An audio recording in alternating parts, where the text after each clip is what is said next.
Hi all. Vaccines reduce risk of getting a disease. They work with our body's natural defenses to build protection. Today we have vaccines to prevent more than 20 life-threatening diseases like diphtheria, tetanus, pertussis, influenza, measles, etc. A vaccine contains an agent that resembles a disease-causing microorganism and they are made from weakened or killed forms of the microbe, its toxins, or its surface proteins. Vaccine stimulates the body's immune system to recognize a threat, destroy it, and further recognize and destroy the microorganisms that may encounter in the future.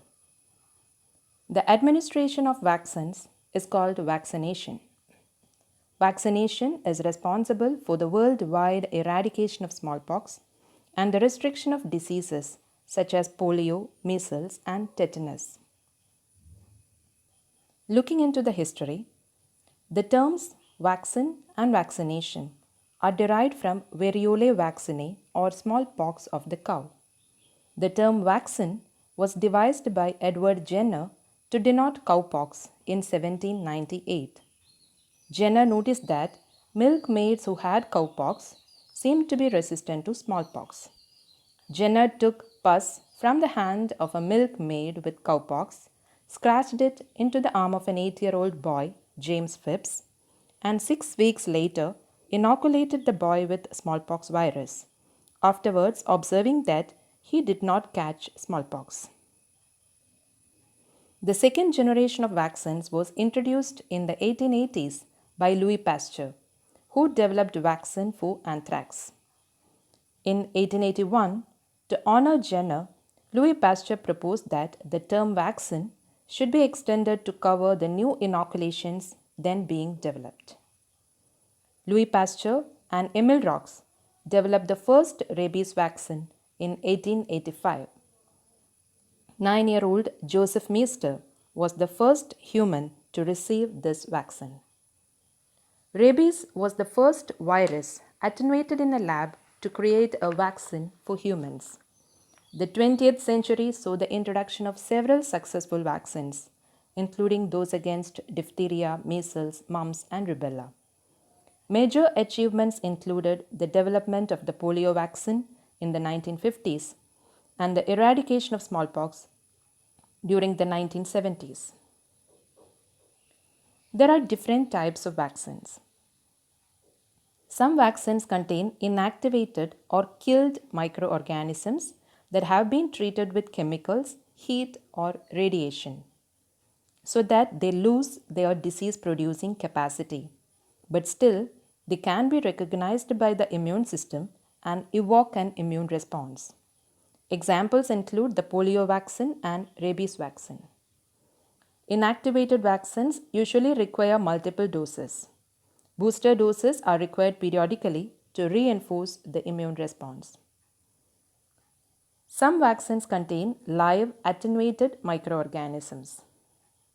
Many of these are active viruses cultivated under conditions that disable their properties so that it becomes harmless or weakened. The attenuated virus will not grow well in human cells, but will still provoke an immune response that can protect against future infection. Examples include measles, mumps, and rubella. Live attenuated vaccines given by injection are generally effective following one dose. Protection from a live attenuated vaccine lasts longer than that provided by a killed or inactivated vaccine. Some bacterial diseases are not directly caused by a bacterium, but by a toxin produced by them. Immunizations for this type of pathogen can be made by inactivating the toxin that causes disease. This can be done by treatment with a chemical such as formalin or by using heat or other methods. Immunizations created using inactivated toxins are called toxoids. Examples of toxoid-based vaccines include tetanus and diphtheria. When a toxin is modified to a toxoid, its toxin part will be lost, but its antigenic determinants will be retained. Subunit vaccine uses a fragment of the microorganism. This may be done by isolating a specific protein from a pathogen and presenting it as an antigen.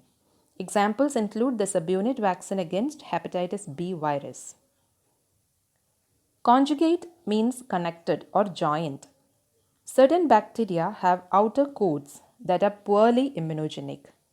By linking these outer coats to proteins, the immune system can recognize it very easily. This approach is used in the Haemophilus influenzae type B (HIB) vaccine.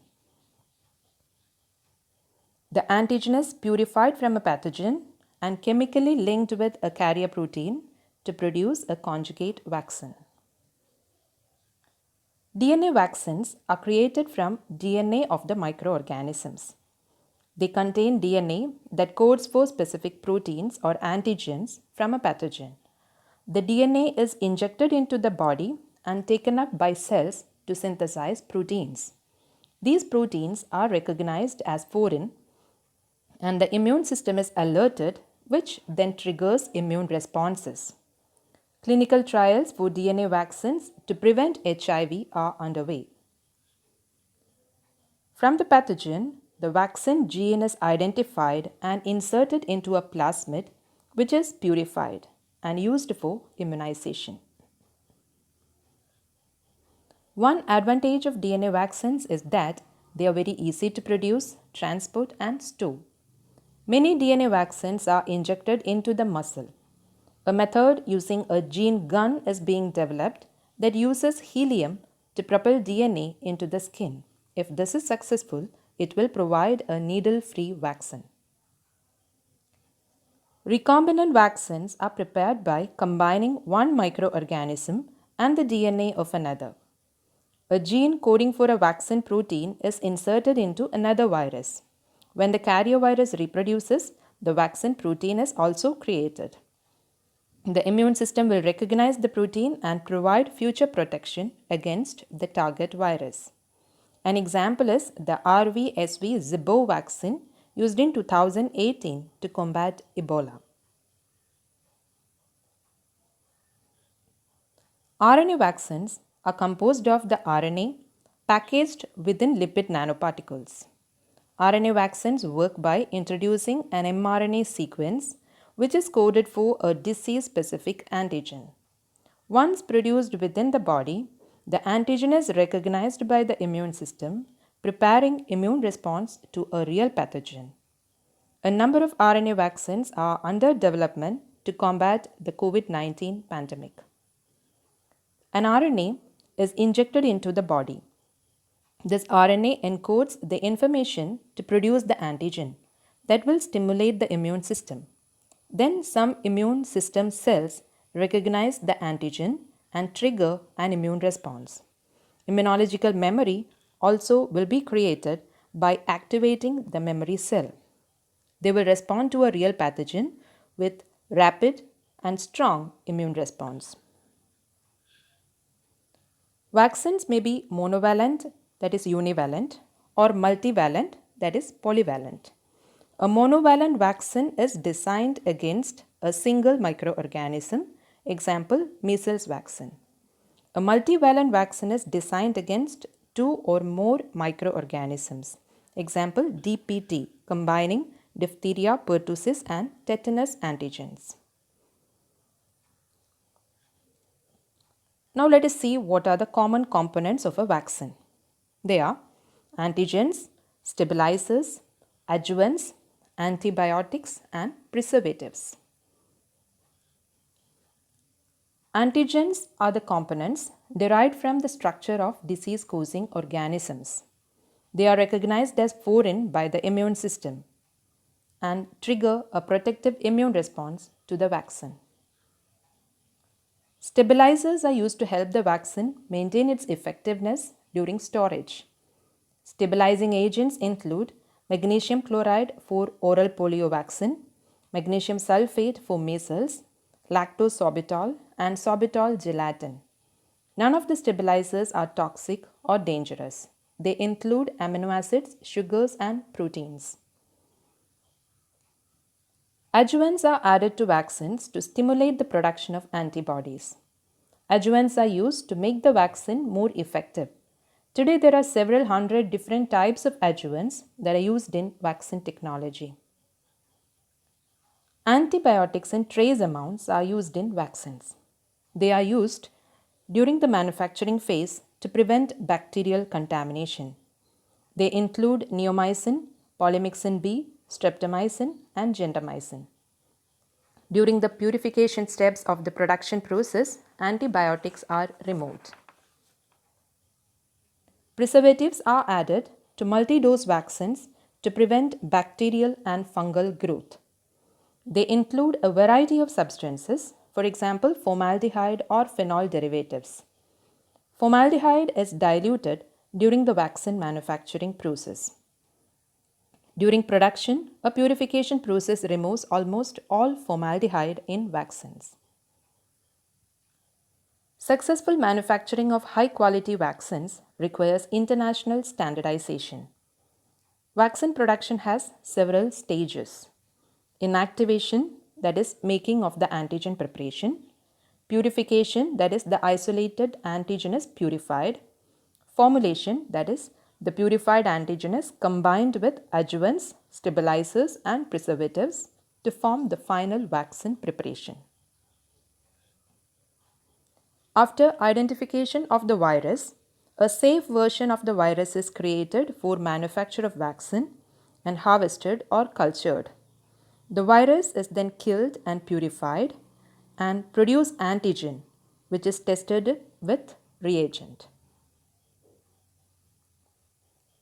There are 6 stages of vaccine development: exploratory, preclinical, clinical, regulatory review and approval, manufacturing, and quality control. Exploratory stage is the research-intensive phase of the vaccine development process. To identify natural or synthetic antigens that might help prevent a disease. This stage involves basic laboratory research and often lasts 2 to 4 years. In the preclinical stage, animal testing is done to determine whether the candidate vaccine will produce immunity. Animal subjects may include mice and monkeys. These studies give researchers an idea of the responses they might expect in humans. They may also suggest a safe starting dose as well as a safe method of administering the vaccine. Many candidate vaccines do not move on to the next stage of development because they fail to produce that immunity or prove harmful. The preclinical stages often last 1 to 2 years. In the clinical stage, the vaccine must pass 3 trial stages of human testing. Phase 1 administers the candidate vaccine to a small group, less than 100 people, usually between 20 to 80, to determine whether the candidate vaccine is safe and to learn more about the responses it provokes. A promising phase 1 trial will progress to the next stage. Phase 2 includes hundreds of human test subjects, aims to deliver more information about safety, immunogenicity, immunization schedule, and dose size. Successful phase 2 candidate vaccines move on to larger trials. Phase 3 include thousands or 10,000s of test subjects to measure the safety and effectiveness of the candidate vaccine using different populations. After a successful phase 3 trial, the vaccine developer submits a license application for regulatory review and approval.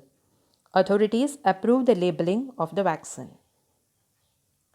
after which it enters into manufacturing stage to create mass quantities of vaccines. Quality control should be done to mount and monitor the performance, safety, and effectiveness of an approved vaccine. If any of these vaccine candidates are shown to be unsafe or ineffective, researchers must return to the laboratory to develop a new candidate. vaccine development can be a long and uncertain process. The good stuff doesn't come that easy. It takes time to develop safe and effective vaccines, usually 5 to 10 years on an average.